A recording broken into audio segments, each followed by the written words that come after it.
Hello DTNs. Today's movie is The Sabarmati Report.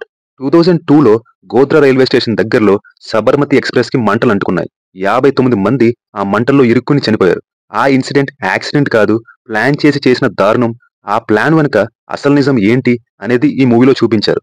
రివ్యూలోకి వెళ్లే ముందు ఈ మూవీ గురించి కొన్ని విషయాలు షేర్ చేయాలి. ముందుగా రాజన్ చందల్ అనే వ్యక్తి డైరెక్ట్ చేయాలి.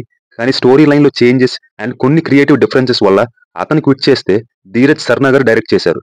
Next Sabarmati express fire incident లాంటి సెన్సిటివ్ ఇష్యూని డీల్ చేయడం వల్ల సెన్సార్ బోర్డ్ దగ్గర కూడా numerous objections and cuts and various hurdles ని ఫేస్ చేసింది ఈ మూవీ టీమ్. అందుకే మే 3న రిలీజ్ అవ్వాల్సింది నవంబర్ 15న రిలీజ్ అయింది. అండ్ లీడ్ యాక్టర్ గా చేసిన విక్రాంత్ మాసే గారికి కూడా ఈ మూవీని రిలీజ్ చేయొద్దు అని థ్రెట్స్ వచ్చినట్టు ఆయన ఈ మూవీ ట్రైలర్ లాంచ్ లో ఆల్రెడీ చెప్పారు. And top of all, movie release అయిన తర్వాత రివ్యూస్ కూడా మొత్తం ఎక్కడ చూసినా నెగిటివ్ ఆర్ మిక్స్డ్ రివ్యూసే వచ్చాయి. అండ్ బాక్స్ ఆఫీస్ దగ్గర అయితే ఇది ఒక కమర్షియల్ ఫెయిల్యూర్. ఈ ఫ్యాక్ట్స్ మీతో షేర్ చేయడానికి రీజన్ ఏంటంటే ఇది నిజంగా ఫెయిల్ అయిందా లేక వాంటెడ్ గా చేశారా, అండ్ ఇంతకీ నాకు పర్సనలీ యాజ్ ఏ మూవీ ఎలా అనిపించింది అనేది మీకు చెప్పడానికి. ఇంకా స్ట్రైట్ గా మూవీ ఎలా ఉంది అంటే అసలు అంత నెగిటివిటీ రావాల్సిన మూవీ అయితే కాదు. నాకైతే పర్సనలీ నచ్చింది. It's a decent intriguing watch అనిపించింది. స్టోరీలో ఏ డీవియేషన్స్ లేకుండా and at the same time ఆ ఇన్సిడెంట్ ని కూడా అథెంటిక్ గా పొట్రే చేస్తూ అండ్ ఇనఫ్ ఫ్యాక్చువల్ ఇన్ఫర్మేషన్ తో బ్లెండ్ చేస్తూ ఎంగేజ్ చేస్తూనే వెళ్ళింది most of the part. So ఈ మూవీని మీ వాచ్ లిస్ట్ లో యాడ్ చేసుకుని ఒకసారి ఖచ్చితంగా చూడడానికి ట్రై చేయండి. ఇట్ వోంట్ డిసప్పాయింట్ యూ, అది guarantee.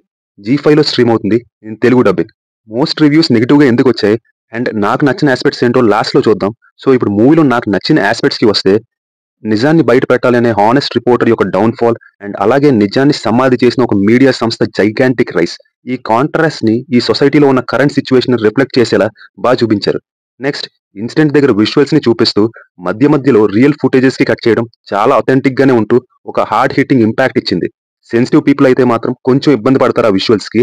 Next, railway station premises లో జరిగిన 2 ప్రీ ప్లాన్డ్ ఇన్సిడెంట్స్ ని బెయిట్ గా యూస్ చేసి టోటల్ కంట్రీని యాక్చువల్ సబర్మతి ఫైర్ ఇన్సిడెంట్ ని యాక్సిడెంట్ అని ఎలా మిస్లీడ్ చేశారో అండ్ మీడియా చెప్పిన విషయాలు మనం బ్లైండ్ గా అదే నిజమని చాలా సార్లు ఎలా బిలీవ్ చేసేస్తామో అని చూపించే పోర్షన్స్ ఎంగేజ్ చేస్తూనే మనల్ని ఆలోచింపజేస్తాయి.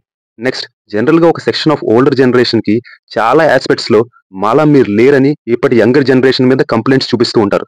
మనలో చాలా మంది ఇలాంటి సిచ్యువేషన్ ని లైఫ్ లో ఒకసారైనా ఫేస్ చేసి ఉంటాం.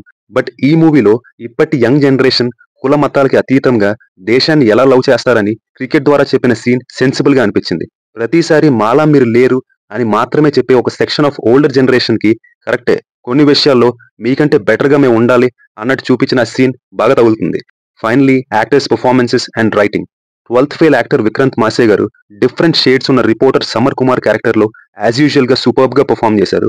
రాశి ఖన్నా గారికి సాలిడ్ రోల్ పడింది. చాలా సంవత్సరాలు దాచిన నిజాన్ని సమ్మర్ హెల్ప్ తో బయటపెట్టే ఒక హానెస్ట్ అండ్ కరేజియస్ రిపోర్టర్ గా she gave her best. Senior reporter మనికగా చేసిన రిధి దేవ్గ్రా గారు is perfect fit for that role అనిపించింది. And special mention to her performance also. ఇంకా రైటింగ్ చాలా స్ట్రాంగ్ గా ఉంది. డైలాగ్స్ మోస్ట్లీ బాగున్నాయి. నాకు పర్సనల్ గా చాలా బాగా నచ్చిన డైలాగ్, మన దేశం పైన మతం అనే మచ్చ రావడానికి కారణం 2 మతాల మధ్య ద్వేషం కాదు, 2 మతాలు కలవకూడదు అని అనుకునే ఉన్మాదుల వల్ల. ఇంకా రివ్యూ స్టార్టింగ్ లో ఈ మూవీకి ఇంత నెగిటివిటీ రావడానికి రీజన్ లాస్ట్ లో చెప్తానన్నాను కదా, అదేంటంటే ఈ మూవీని ఇన్ టోటాలిటీ చూసినప్పుడు క్లియర్ గా ఒక పార్టీ ఐడియాలజీకి బయాస్ గా ఉన్నట్టు ఉంటాయి సీన్స్ కొన్ని. సో అదే పెద్ద రీజన్. అండ్ ఈ మూవీలో నాకు నచ్చని ఆస్పెక్ట్ లో ఒకటి ఇదే. ఇంకొంచెం ఆ వైబ్ రాకుండా ఇంకా న్యూట్రల్ గా ప్రొసీడింగ్స్ ఉంటే బాగుండేది. నెక్స్ట్, నెంబర్ 2, క్లైమాక్స్ కొంచెం రష్డ్ గా అనిపించింది. బట్ రియల్ ఇన్సిడెంట్స్ ని బేస్ చేసుకుని అండ్ రియల్ గా చూపించడం వల్ల అంతకు మించి పెద్ద ఎక్స్పెక్ట్ చేయడం కూడా. రివ్యూ ఎండ్ చేసే ముందు ఒక చిన్న స్పాయిలర్. అఫ్ కోర్స్ ఇది న్యూస్ లో ఆల్రెడీ వచ్చిందే. మూవీలో బెస్ట్ థింగ్ ఏంటంటే ఇలాంటి చాలా ఇన్సిడెంట్స్ అన్సాల్వ్డ్ కేసెస్ గా ట్రయల్స్ లో ఉన్నప్పుడే ఫిలిమ్స్ గా వస్తాయి.